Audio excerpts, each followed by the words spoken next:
എറണാകുളത്തെ ഉദയംപേരൂർ പഞ്ചായത്തിലാണ്. ഇത് കണ്ടനാട് ഗ്രാമത്തിലെ കണ്ടനാട് പാടശേഖരം. കൊയ്ത്ത് കഴിഞ്ഞു. കൊയ്ത്തുത്സവം കഴിഞ്ഞതിന് ശേഷമുള്ള പച്ചക്കറി കൃഷിയാണ്. പന്തലുണ്ട്, പന്തലിൽ കുറേ കാര്യങ്ങളുണ്ട്. പന്തലുണ്ട്, തണ്ണിമത്തനുണ്ട്, വെണ്ടയുണ്ട്, 22 ഐറ്റം പച്ചക്കറിയുണ്ട്. മനു മാത്രമാണോ ചെയ്യുന്നത്? മനു ആണ് ഇത് കോർഡിനേറ്റ് ചെയ്യണം. 12 പേര് കൂടി ചെയ്യണം. ഈ പ്രാവശ്യം കൃഷി സമൃദ്ധിയുടെ ഒരു പൈസ സംഭാവന വന്നുകൊണ്ട് നല്ല രീതിയിൽ ചെയ്യാൻ പറ്റുന്നുണ്ട്. കഴിഞ്ഞ വർഷത്തിൽ കൂടുതൽ ചെയ്തിട്ടുണ്ട്. എത്ര സ്ഥലമുണ്ട്? ഇത് 15 ഏക്കർ മേലെ ചെയ്തിട്ടുണ്ട്. എല്ലാ വർഷവും ഒരു 8 ഏക്കർ 9 ഏക്കർ ചെയ്യാറുള്ളൂ. കുറച്ചുകൂടി ഊർജിതാക്കി കൂട്ടി. ഇപ്രാവശ്യം എന്തൊക്കെയാണല്ലേ? ഈ പ്രാവശ്യം 6 ടൈപ്പ് തണ്ണിമത്തനുണ്ട്. ഉള്ളു മഞ്ഞ, പുറം മഞ്ഞ, പിന്നെ ഉള്ളു ഓറഞ്ച്, അതൊക്കെ ആദ്യമായിട്ട് ചെയ്യണം. പിന്നെ ഷമാം കൂടുതൽ ചെയ്തിട്ടുണ്ട്, മാസ്ക് മെല്ലനിൽ. പിന്നെ ചെയ്യുന്ന വെണ്ട, പള്ളിപ്പയർ, കുക്കുംബർ, ഇംഗ്ലീഷ് കുക്കുംബർ ചെയ്തിട്ടുണ്ട്, എല്ലാം ചെയ്തിട്ടുണ്ട്. പന്തലിൽ പടവലുണ്ട്, പാവലുണ്ട്, പീച്ചിലുണ്ട്, പിന്നെ ചൊരക്കുണ്ട്, എല്ലാം ആയിട്ടുണ്ട്. വിഷു ആകുമ്പോഴത്തേനും എല്ലാം റെഡിയാവും. സൂര്യകാന്തിയുടെ അവിടെ വന്നിട്ട് സെൽഫി എടുക്കാൻ വേണ്ടിയിട്ട് ആൾക്കാർ വരികയാണ്. ഭയങ്കര ജനായിരിക്കും. അപ്പോൾ ആ വരുന്ന ആൾക്കാർ ഇത് വാങ്ങി പച്ചക്കറി വാങ്ങിക്കും, തണ്ണിമത്തം മേടിക്കും. പിന്നെ ഇവിടെ നമ്മൾ തണ്ണിമത്തന് ജ്യൂസ് കൊടുക്കും, ഷമാം ഷേക്ക് കൊടുക്കും. പിന്നെ അതേപോലെ തന്നെ പൊട്ടുള്ളിരി ഉണ്ട്, പൊട്ടുള്ളിരി ജ്യൂസും കൊടുക്കും. ശ്രീനിയേട്ടനായിരുന്നു ആദ്യം ചെയ്തുകൊണ്ടിരുന്നത്, ഫിലിം സ്റ്റാർ ശ്രീനിയേട്ടനിൽ. പുള്ളി സുഖമില്ലാണ്ടായപ്പോഴത്തേനും നിർത്തിയതാണ്. ഞാൻ തന്നെയായി. ഇവിടെയാണ് ഇപ്പോഴും രക്ഷാധികാരിയാണ് അല്ലേ? മനു എത്ര കൊല്ലായി ഇത് ചെയ്തു തുടങ്ങിയിട്ട്? ഞാൻ ശ്രീനിയേട്ടനോട് കൂട്ടിയിട്ട് ഇപ്പോൾ 12 വർഷമായി കൃഷി ചെയ്യാൻ തുടങ്ങിയിട്ട്. അതിനു മുമ്പേ കൃഷി തന്നെ, വീട്ടിൽ ആരണന്മാരും എല്ലാം കൃഷിയായിട്ട്, ഫാമിലി തന്നെ കൃഷിയായിട്ട്. എങ്ങനെ അതിന്റെ ഒരിക്കലിന്റെ ഒരു തുടക്കമാ രീതികളൊക്കെ? കുമ്മായിട്ടിട്ട് പാടം ഒഴിവന്നു.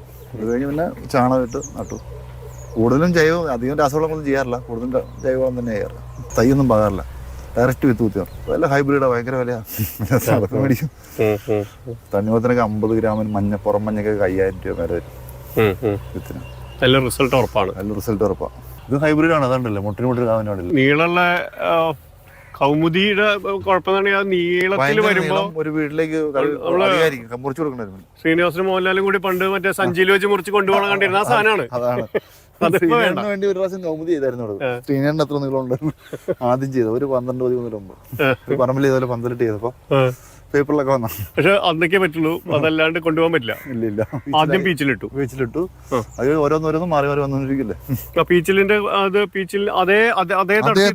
കാര്യം എന്ന് വെച്ചിട്ടുണ്ടെങ്കിൽ പാവല് എല്ലാ പ്രാവശ്യം മുരടിച്ചു പോകാറുണ്ട്. കിട്ടിയാ കിട്ടി എന്നുള്ള പ്രതീക്ഷയിൽ മാത്രമേ ചെയ്യുന്നുള്ളൂ. കൊണ്ടവണ കിട്ടി, മാറ്റി ചെയ്ത ഇത് അധികം മരുന്നടിക്കാത്തോണ്ടേ കേടായി പോയിട്ടുണ്ടെങ്കിൽ വേറെ ഏതെങ്കിലും ഉണ്ടാവില്ലോ എന്ന് ഓർത്ത് ചെയ്യണം. ഇതുണ്ട് ഇത് പാവല്, ഇതുണ്ട് പടവലം, ചൊരക്ക, എല്ലാം ഉണ്ട്. 3 ഇതിൽ തന്നെയാണ്. അപ്പൊ അതിനെ വിളവിനെ ബാധിക്കില്ല. അതിനുള്ള വളം, പടിവളം ശരിക്കും കൊടുക്കും. താൽക്കാലിക പന്തല് ഒരു കൊല്ലം ഉദ്ദേശിക്കുന്നുള്ളൂ. ഒറ്റ സീസണിൽ 4 മാസം 5 മാസം അത്രേ ഉള്ളൂ. ഇത് തടം തയ്യാറാക്കിയത് എങ്ങനെയാ? തടം ചാണകട്ട് കിളച്ച് തടവ് ചെയ്ത് അതിന് കോരി നനയ്ക്കുകയാണ് ആദ്യം. കുറെ നാള് കുറച്ച് ഒരു 2 ആഴ്ചത്തോളം കോരി നനയ്ക്കും. അത് കഴിഞ്ഞാൽ പയ്യെ വെള്ളം വിട്ട് നനയ്ക്കാൻ തുടങ്ങും. മറ്റേ പ്ലാസ്റ്റിക് ഷീറ്റ് ഇട്ടുള്ള പരിപാടിയൊന്നും. ഒരു നടാൻ ഭാഗത്തിന് ആദ്യം കോരി നനയ്ക്കും. കോരി നനച്ച് കിളുത്ത് ഒരു 4 ഇല ആയി കഴിയുമ്പോഴത്തേനും വെള്ളം വിട്ട് നനയ്ക്കും. പിന്നെ സർക്കാരിന്റെ ഒരു ഇതുണ്ട്, മോട്ടോർ ഷെഡ് ഒക്കെ ഫ്രീ ആണ്, മറ്റേ കറണ്ടൊക്കെ. കൃഷി വകുപ്പിന്റെ ശരിക്ക് കൃഷി വകുപ്പിന്റെ ഒരു സഹായം എന്നുള്ളത് ഉറപ്പാണ്, 100% ഉറപ്പാണ്. അതുകൊണ്ട് കൃത്യമായിട്ട് ഗുണമുണ്ട്. ഈ ഒരു 12 ഏക്കർ എന്ന് പറയുന്നത് അപ്പോ മുഴുവൻ സമയവും ഫുൾ ടൈം നേരം വെളുത്താനോടി ആയിരിക്കും, രാത്രി ആവണം വരെ ഉണ്ടാവും. ഓരോരു പരിപാടിക്കും പോകില്ല, എങ്ങും പോകില്ല. ഇത് തീർന്നു കഴിഞ്ഞാൽ പോകുള്ളൂ. അതിനിടയിലാണ് മോളെ ഉക്രൈനിൽ പഠിപ്പിച്ച് ഡോക്ടറാക്കി. അതെ, ടെൻഷൻ ഉണ്ടായിരുന്നു അവൾ അവിടെ പഠിക്കുന്നത്? ടെൻഷൻ അവള് പഠിച്ചോളൂ. അല്ല, ഉക്രൈനിലെ യുദ്ധം വന്നപ്പോ ചെറിയ ടെൻഷൻ ഉണ്ടായിരുന്നു. പക്ഷെ ആ ടെൻഷനൊക്കെ മാറാനുള്ള സഹായിച്ച ഇതാണ് കൃഷി തന്നെയാണ്. ഫുൾ സപ്പോർട്ടാണ്. സീനിയറിന് ഫുൾ സപ്പോർട്ട്, പിന്നെ നാട്ടുകാരുടെ ഫുൾ സപ്പോർട്ട്, കൃഷി വകുപ്പിന്റെ സപ്പോർട്ട്, കൃഷി ഓഫീസർ ഉണ്ട്, വാർഡ് മെമ്പർ ഉണ്ട്, പഞ്ചായത്ത് പ്രസിഡന്റ്, ബ്ലോക്ക് പ്രസിഡന്റ് ഉണ്ട്. ഇവരൊക്കെ ഇവിടേക്ക് വരികയും ചെയ്യും. എപ്പോഴും വരും. ബ്ലോക്ക് പ്രസിഡന്റ് എല്ലാ ദിവസം നോക്കും. ബ്ലോക്ക് പ്രസിഡന്റ് ഇച്ചിരി സ്ഥലം കൃഷി ചെയ്തിട്ടുണ്ട് ഇവിടെ. ഇവിടെ ഉണ്ടാകുന്ന കാര്യങ്ങൾ പുറത്തേക്ക് കൊണ്ടുപോകേണ്ട കാര്യമില്ല. ഇവിടെ തന്നെ തീർന്നു പോകും. ജനങ്ങൾ ഇവിടെ വന്ന് അതേപോലെ തിരക്കായിരിക്കും. കഴിച്ചാൽ പിന്നെ വന്ന് മേടിക്കും. അതുപോലെ വെണ്ടയ്ക്കും എല്ലാ സാധനവും ഭയങ്കര ടേസ്റ്റ് ആയിരിക്കും.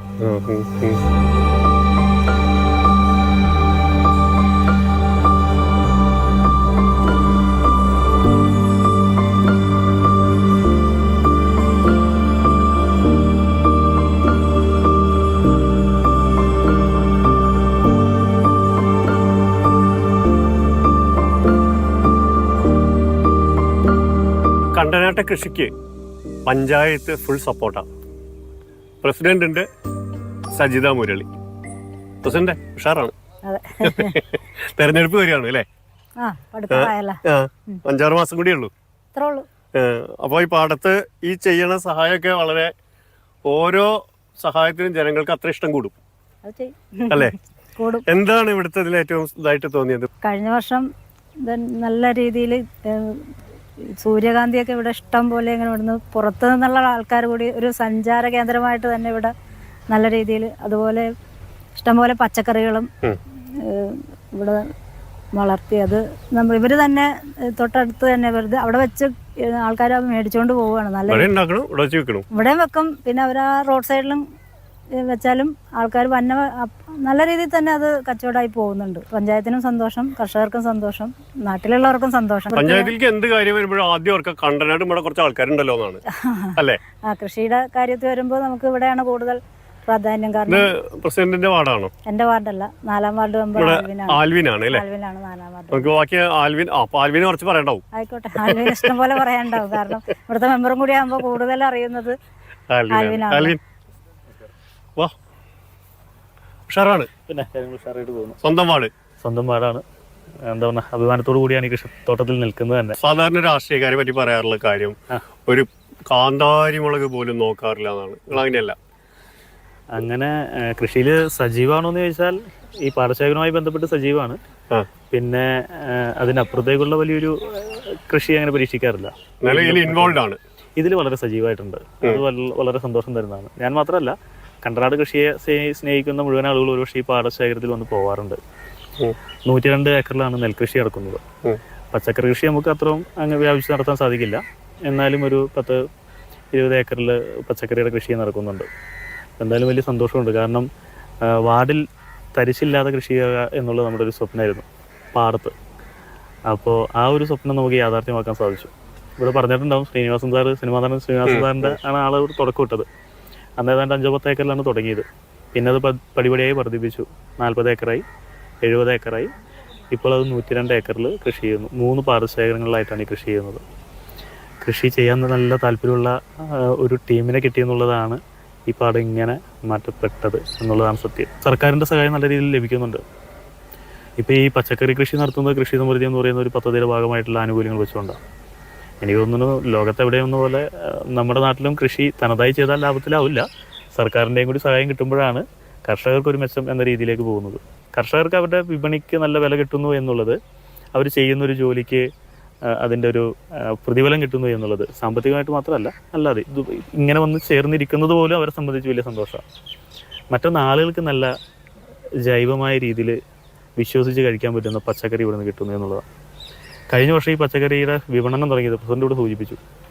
പറിച്ചു കൊണ്ടുപോയി റോഡിലിട്ട് വിറ്റിട്ടായിരുന്നു. പക്ഷെ പിന്നീട് ഒരു 2 ആഴ്ച കഴിയുമ്പോൾ ഇതിൻ്റെ സ്ഥിതി മാറിയെന്നുള്ളതാണ്. ആളുകൾ അവിടെ വന്ന് വാങ്ങിക്കാനല്ല ഇഷ്ടപ്പെടുന്നത്, ഈ പാടത്ത് വന്ന് വാങ്ങിക്കാൻ ഇഷ്ടപ്പെടുന്നത്. പിന്നീട് അങ്ങോട്ടുള്ള പോക്ക് ഒഴിവാക്കി ആളുകൾ ഈ പാടത്ത് നടന്ന് പറിച്ച് അത് വന്ന് തൂക്കി മേടിച്ചുകൊണ്ട് പോകുന്ന സ്ഥിതിയിലേക്ക് എത്തി. ഇപ്പോൾ വിലയല്ല ആളുകളുടെ പ്രശ്നം, അവർക്കിത് നല്ല ജൈവമായ രീതിയിൽ ഇത്ര നല്ല മനോഹരമായിട്ട് വിശ്വസിക്കാവുന്ന രീതിയിൽ ഇത് ഉണ്ടാക്കുന്നു, അത് ഉപയോഗിച്ചവരെ ഇത് ചെയ്യുക എന്നുള്ളതാണ്. ഈ വിഷുവിനും അതേപോലെ നല്ല പച്ചക്കറി കൊടുക്കാൻ പറ്റും. തീർച്ചയായിട്ടും. എനിക്ക് തോന്നുന്നു കഴിഞ്ഞ തവണ തന്നെ ഏതാണ്ട് ഒരു 10-20,000 ആളുകൾ ഈ പാടത്ത് വന്ന് പോയി എന്നുള്ളതാണ്. സൂര്യകാന്തി കാണുവാനും ഈ പച്ചക്കറി ഇതുപോലെ വാങ്ങാനും എല്ലാം. അപ്പോൾ എന്ത് വന്നാലും അതിന് നേതൃത്വം കൊടുത്തത് ഇതിൻ്റെ ഒരു കർഷക കൂട്ടായ്മ നമുക്ക് മനുവിനെ നമ്മൾ പ്രത്യേകം ഓർക്കണം അല്ലേ? എത്ര അഭിനന്ദിച്ചാലും മതിയാവില്ലെന്നുള്ളത്. അപ്പോൾ അതാണ് പറഞ്ഞത്. ശ്രീനിവാസൻ തുടക്കമിട്ടു, മനു അത് കൃത്യമായി തുടർന്ന് കൊണ്ടുപോവാണ്. ഇവിടെ ഓരോരുത്തരും ഈ വിഷുവിനും കൂടുതൽ സന്തോഷത്തോടെ ഈ പച്ചക്കറികൾ ഇലയിലെത്താൻ കൂടുതൽ ആഗ്രഹിക്കുന്നുണ്ടാവുന്നു.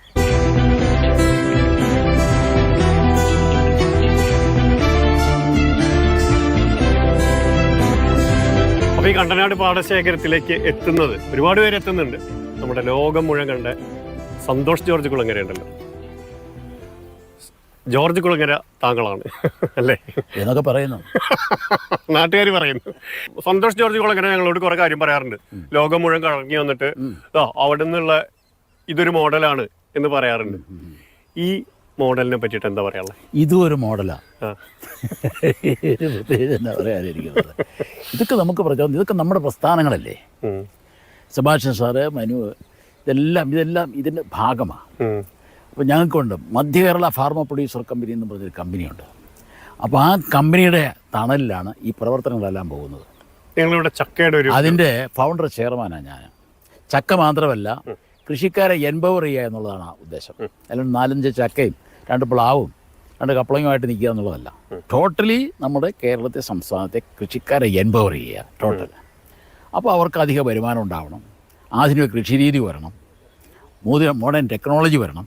ഇതെല്ലാം വന്നെങ്കിലേ നമ്മുടെ പിള്ളേരെ പിടിച്ചു നിർത്താൻ പറ്റുള്ളൂ. ഇല്ലേ ഇവന്മാർക്ക് 2 കാളയും ഒരു കലപ്പയും മേടിച്ച് കൊടുത്തു കഴിഞ്ഞാൽ പിറ്റേ ദിവസം അവൻ കാനഡയിൽ പോകും, ലണ്ടനിൽ പോകും, ആസ്ട്രേലിയയിൽ പോകും. അതാണ് നമ്മുടെ നാടിൻ്റെ ഒരു നടപ്പെന്ന് പറയുന്നത്. അതിൽ നിന്ന് മാറ്റം വരണമെങ്കിൽ കുട്ടികൾക്ക് പെർഫോം ചെയ്യാവുന്ന നല്ല നല്ല പ്ലാറ്റ്ഫോം ക്രിയേറ്റ് ചെയ്യണം. അത് നമ്മുടെ റെസ്പോൺസിബിലിറ്റിയാണ്. ഈ പഴയ കാലത്തെ കൃഷിരീതിയും കാര്യങ്ങളൊക്കെ ആയിട്ട് നിന്ന് കഴിഞ്ഞാൽ നമ്മുടെ പിള്ളേർ നാട്ടിൽ നിൽക്കുകയില്ല. Point number 1. രണ്ടാമത്തെ എന്താണെന്ന് വെച്ചാൽ, ഇന്ന് കൃഷിക്കാർ വളരെയധികം സ്കാറ്റേഡാണ്, വളരെ ഡിസപ്പോയിൻറ്റഡ്, നിരാശരാണ്. കാരണം എന്താണെന്ന് വെച്ചാൽ, ഒന്നാമത് തൊഴിലാളികളെ കിട്ടാനില്ല, രണ്ടാമത് ഈ രണ്ടറ്റവും കൂട്ടിമുട്ടിക്കാൻ പറ്റുന്നില്ല, മൂന്നാമത് വേണ്ടത്ര വരുമാനം ഇതിൽ നിന്ന് കിട്ടുന്നില്ല. ഇതിനെല്ലാം ഒരു പരിഹാരമാണ് എന്താന്ന് പറയുന്നത്, അതായത് കളക്റ്റീവ് ഫാമിംഗ്, സംഘകൃഷിയും സാങ്കേതിക വിദ്യയും. അതാണ് ഞങ്ങളുടെ വലിയ തീമ, സംഘകൃഷിയും സാങ്കേതിക വിദ്യയും. അപ്പോൾ സംഘകൃഷിയിൽ കൂടെ അതിൻ്റെ ഉദാഹരണമാണ് ഇവിടെ കണ്ടുകൊണ്ടിരിക്കുന്നത്. ഇപ്പോൾ ഏതാണ്ട് 100 ചില്ലുവാൻ ഏക്കർ പാടം വിതച്ചു, കൊയ്തു, അത് കുറേ കുത്തി അരി ആക്കിക്കൊണ്ടിരിക്കുന്നു, ബാക്കി അരി ആക്കാനിരിക്കുന്നു. അടുത്ത വർഷത്തേക്ക് അവിടെ 500 ഏക്കറാണ് ഞങ്ങൾ പ്ലാൻ ചെയ്യുന്നത് സംഘകൃഷിയിൽ. അപ്പം നമ്മുടെ കമ്പനിക്ക് ഡ്രോണുണ്ട്, സാങ്കേതികവിദ്യ ആയില്ലേ. ആ ഡ്രോൺ, നമ്മുടെ ഡ്രോൺ കൊണ്ടുവന്ന് ഇവിടെ വളം സ്പ്രേ ചെയ്തു. ആ കൂടെ ഇച്ചിരി ജൈവ കീടനാശിനികളാണ് ഇത് സ്പ്രേ ചെയ്യുന്നത്. ഇനി വീണ്ടും ഈ ഡ്രോൺ ഉപയോഗിച്ച് എന്ത് ചെയ്യാമെന്നോ, അടുത്ത വർഷം മുതൽ വിത്ത് വിതയ്ക്കാൻ പോവുക. അപ്പോൾ ഈ രീതിയിലേക്കുള്ള സാങ്കേതിക വിദ്യകൾ നമ്മൾ ആഡ് ഓൺ ചെയ്യുക. അപ്പോൾ അതിന് ഒത്തിരി ധാരാളം മാതൃകകൾ മറ്റ് രാജ്യങ്ങൾ ധാരാളമുണ്ട്. എൻ്റെ മകനാണ് ലോകം മുഴുവൻ യാത്ര ചെയ്യുന്നു. മകന് യാത്ര ചെയ്യുന്നതിന് മുമ്പ് അപ്പന് ലോകം മുഴുവൻ ഏതാണ്ടൊക്കെ യാത്രയായി, ഏതാണ്ടെല്ലാം കാര്യങ്ങൾ പഠിച്ചു. അപ്പം മകനത് ഏറ്റെടുത്തു. നമ്മൾ സ്റ്റിക്ക് ബാറ്റ് അദ്ദേഹത്തിന് കൈമാറി. അപ്പം ഞാൻ ഈ ലോക്കലായിട്ടുള്ള കാര്യങ്ങളൊക്കെ ചെയ്യുക, ലോക്കൽ ആളുകളെ സംഘടിപ്പിക്കുക. അതോടൊപ്പം തന്നെ ഈ കമ്പനി കാർഷിക മൂല്യവർദ്ധിത ഉൽപ്പന്നം എന്നുള്ളതാണ്. അത് ചക്ക, കപ്പ, പൈനാപ്പിൾ എന്ന് വേണ്ട എന്തെല്ലാം നമുക്ക് ചെയ്യാൻ പറ്റുമോ അതിനെല്ലാം അതിൻ്റെ 3 ഫാക്ടറികളുടെ പണി നടന്നുകൊണ്ടിരിക്കുക. ഒരു ഫാക്ടറി കണ്ടനാട്ട് കയറി വരുന്നിടത്ത് അവിടെ തറയെല്ലാം കെട്ടിയിട്ടിരിക്കുക. രണ്ടാമത് മണിയുടെ, മൂന്നാമത് കടുത്തിരുത്തിൽ. തുടക്കം എന്നുള്ള നിലയ്ക്ക് 3 ഫാക്ടറിയുടെ പണികൾ നടന്നുകൊണ്ടിരിക്കുക. ഈ പടവലങ്ങ വണ്ണം വെച്ച് കഴിഞ്ഞാൽ ഇത് കൂടുതൽ പ്രൊഡക്ഷൻ ആയിക്കഴിഞ്ഞാൽ മാർക്കറ്റിൽ തളൽ വരും. അപ്പം നമ്മുടെ സ്കീം എന്താണെന്ന് വെച്ചാൽ, ഈ പടവലങ്ങ നമുക്ക് ഡീഹൈഡ്രേറ്റ് ചെയ്യാം, 1 വർഷം മുഴുവൻ ഇരിക്കും. പാവയ്ക്ക ഡീഹൈഡ്രേറ്റ് ചെയ്യാം, വെണ്ടയ്ക്ക ഡീഹൈഡ്രേറ്റ് ചെയ്യാം, ചക്ക ഡീഹൈഡ്രേറ്റ് ചെയ്യാം, കുമ്പളങ്ങ ഡീഹൈഡ്രേറ്റ് ചെയ്യാം, മത്തങ്ങ ഡീഹൈഡ്രേറ്റ് ചെയ്യാം. അപ്പോൾ അങ്ങനെ ഡീഹൈഡ്രേറ്റ് ചെയ്ത് കഴിഞ്ഞാൽ vegetable is not a perishable product. Permanent product. അപ്പോൾ അതാണ് ഒന്നും പറയാലെന്ന് പറഞ്ഞു വന്ന ആൾക്കാരാണ്. ഇതാ ഒരുപാട് കാര്യങ്ങൾ നമുക്ക് പറഞ്ഞു തന്നു. ഇനി ഇതിനപ്പുറത്ത് സർക്കാരിന്റെ സഹായം എന്ന് പറയുന്നത് വളരെ ക്രൂഷ്യലാണ്. അല്ല, സർക്കാരിൻ്റെ സഹായം അതോടെ കിടക്കട്ടെ, അതിന് നമ്മൾ ജനം മുന്നോട്ട് വരട്ടെ. അപ്പോൾ സർക്കാർ പിന്നാലെ വരും.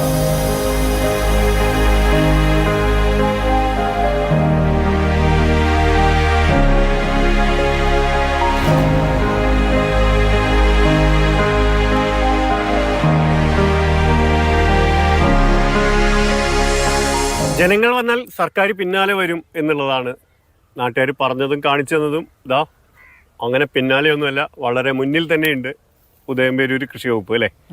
സിനു ജോസഫ്, എന്താണ് നിങ്ങളോട്ട് ചെയ്തു കൊടുക്കുന്നത്? നമ്മുടെ ഇവിടുത്തെ പ്രധാനമായിട്ടും മനു എന്ന് പറഞ്ഞ നമ്മുടെ കർഷകന്റെ നേതൃത്വത്തിലുള്ള കൃഷിക്കൂട്ടമാണ് ഇവിടെ കൃഷി ചെയ്തിരിക്കുന്നത്. അപ്പോൾ ഏകദേശം 22ഓളം വെറൈറ്റികൾ നമ്മളിവിടെ ചെയ്യുന്നുണ്ട്. അപ്പോൾ ഇതിനകത്തൊരു പ്രധാന അട്രാക്ഷൻ എന്ന് പറഞ്ഞു കഴിഞ്ഞാൽ തന്നെ മാരിഗോൾഡ്, അതുപോലെ തന്നെ സൺഫ്ലവർ ആണ്. അതിൻ്റെ ഒരു ആവുന്നേ ഉള്ളൂ. അപ്പോൾ നമുക്ക് ഇതിനകത്തൊരു മാർക്കറ്റിംഗ് സ്ട്രാറ്റജി കൂടി അവർ ഇതിനകത്ത് ഉപയോഗപ്പെടുത്തിയിട്ടുണ്ടെന്നുള്ളതാണ്. പലരും ഇപ്പോൾ പ്രൊഡക്ഷൻ നമുക്ക് ഉണ്ടാക്കാൻ പറ്റും, പക്ഷെ മാർക്കറ്റിംഗ് ചെയ്യാൻ പറ്റില്ല എന്ന് പലപ്പോഴും പറഞ്ഞു വെക്കാം. പക്ഷേ നമ്മുടെ ഇവിടുത്തെ ഒരു ഇതിൽ അങ്ങനെ ഒരു വിഷയമില്ല. നമുക്ക് മാർക്കറ്റിംഗ് ഒരു വിഷയമല്ല. കാര്യം ഇവിടെ വരുന്ന സന്ദർശകർ ഇവിടുത്തെ പച്ചക്കറികൾ, അതായത് നല്ല കാർഷിക മുറകളിൽ ഉൽപ്പാദിപ്പിക്കുന്ന പച്ചക്കറികൾ അവരത് വാങ്ങി, അപ്പോൾ നമ്മുടെ കർഷകരെ ഒരു സഹായിക്കുന്ന ഒരു രീതിയിലും കൂടെ ഇതിനകത്തേക്ക് നമുക്ക് ചെയ്യാൻ പറ്റുന്നുണ്ട്. പിന്നെ നമ്മുടെ ഡിപ്പാർട്ട്മെന്റ് വഴി ഡിസ്ട്രിക്ട് ക്ലസ്റ്റർ എന്ന് പറഞ്ഞൊരു പദ്ധതിയിൽ നമ്മൾ അവർക്ക് സബ്സിഡി അനുവദിച്ചിട്ടുണ്ട് ഈ കൃഷിക്കൂട്ടത്തിന്. പിന്നെ കൃഷി സമൃദ്ധിയുടെ ഭാഗമായിട്ട് നമ്മൾ ഒരു 1 ഏക്കറോളം പയർ അഡീഷണൽ ആയിട്ട് നമ്മളിവിടെ ചെയ്യുന്നുണ്ട്. അപ്പോൾ നിങ്ങൾക്ക് അവിടെ കാണാൻ പറ്റും. അതൊക്കെയാണ് പ്രധാനമായിട്ടും ഇവിടെ ചെയ്തു വരുന്നത്. ഏതാണ് തരം ഇവിടെ ചെയ്തിട്ടുള്ളത്? ഇത് നമ്മുടെ അർക്ക ഇനത്തിൽപ്പെട്ടതാണ്. കർഷകർ മാറുകയാണ് അല്ലെ ആ വിധത്തിലേക്ക്? അതെ അതെ അതെ. നമുക്ക് കൂടുതൽ പ്രൊഡക്ഷൻ കിട്ടുന്നത് ഇത് ഹൈബ്രിഡ് ആയിട്ട് ചെയ്യേണ്ടി വരും. പിന്നെ ഇവിടെ കൂടുതലായിട്ട് നമ്മൾ കോഴിവളം, സ്ലറി അതൊക്കെയാണ് ഉപയോഗിക്കുന്നത്. ഉദയംപേരൂർ പഞ്ചായത്തിനെ സംബന്ധിച്ച് ഒരു ഭാഗം കോസ്റ്റൽ ഏരിയയും മറ്റു ഭാഗം നല്ലതായിട്ട് കൃഷി ചെയ്യാൻ പറ്റുന്ന ഒരു ഏരിയയും കൂടിയാണ്. കോസ്റ്റൽ ഏരിയയിൽ വേമ്പനാട്ട് കായലിന്റെ തീരമായിട്ട് വരും. അപ്പോൾ അത് മത്സ്യത്തൊഴിലാളികളാണ് കൂടുതൽ ആ ഭാഗത്ത്. ഇവിടെയാണ് നമ്മുടെ നല്ലൊരു വിഭാഗം കർഷകരുള്ള ഒരു സ്ഥലം. ദൈനംദിന ഇടപെടൽ നടത്തുന്ന ഒരു ഏരിയ. മിക്കവാറും ഇവിടെ വരാറുണ്ട്. ദിവസം ഒരു പ്രാവശ്യമെങ്കിലും ഇവിടെ വന്ന് പോകുന്ന ഒരു സ്ഥിതിയാണ്. കൂടുതൽ ഏരിയയും കൃഷി ചെയ്തിരിക്കുന്നത് ഈ ഭാഗത്ത് തന്നെയാണ്, കണ്ടനാട്.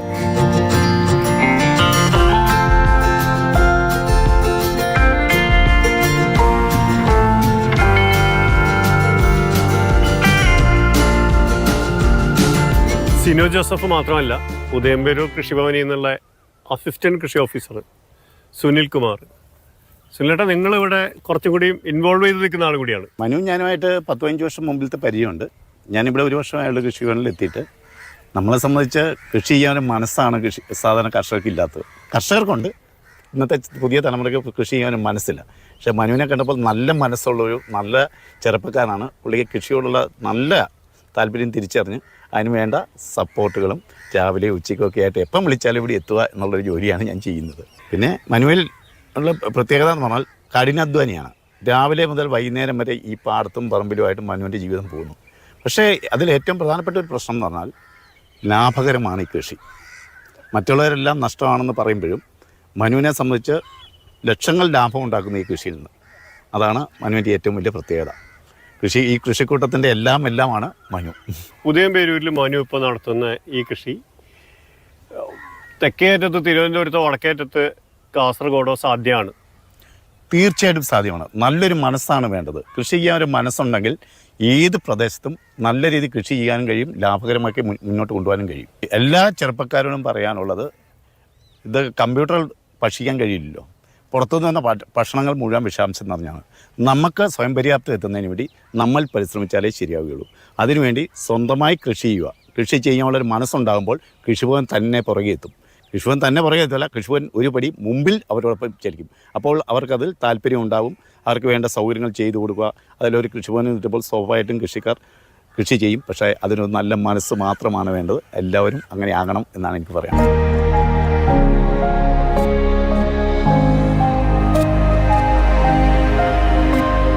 പുതിയ കുട്ടികൾക്ക് വരെ വളരെ എഫക്റ്റീവായിട്ട് ഇടപെടാൻ പറ്റുന്നു എന്നുള്ളത് കൂടിയാണ് കണ്ടനാട്ട് കൃഷിയുടെ ഈ പാടശേഖരത്തെ കൂടുതൽ മെച്ചപ്പെട്ടതാക്കുന്നത്. ഋതികയുണ്ട്. ഋതിക അച്ഛൻ്റെ ഒപ്പം വന്നതാണ്, മനുവിൻ്റെ ഒപ്പം വന്നതാണ് അല്ലേ? പക്ഷെ എന്നാലും ഇവിടെ തുടക്കം തൊട്ട് യുക്രൈനിൽ പോയിട്ട് MBBS പഠിച്ചു വന്നു, കോഴ്സ് കഴിഞ്ഞു, പാസ്സായി.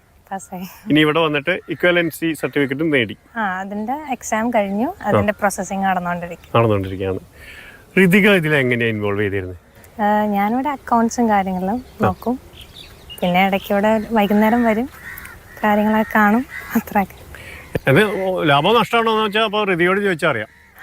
ടാലി എങ്ങനെയുണ്ട് കൃഷി? നന്നായി പോകുന്നു. ഇതുവരെ നല്ല വിളവുകളൊക്കെ ഉണ്ട്. തുടങ്ങിയുള്ളൂ.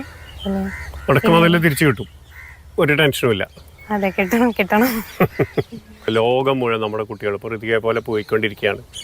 അത് കഴിഞ്ഞ് തിരിച്ചതായി പാടത്ത് വീണ്ടും വരുമ്പോൾ അല്ല, ഇപ്പോൾ എനിക്കിപ്പോൾ ഫ്രീ ടൈം ഉള്ളത് കൊണ്ട് ആ ടൈമിൽ പ്രൊഡക്റ്റീവായിട്ട് എന്തെങ്കിലും ചെയ്യാം, അത്രേ ഉള്ളൂ. അപ്പോൾ അപ്പൻ്റെ കൂടെ കാര്യങ്ങളൊക്കെ നോക്കും. പിന്നെ ഇത് പ്രാക്ടിക്കൽ നോളജാണ്.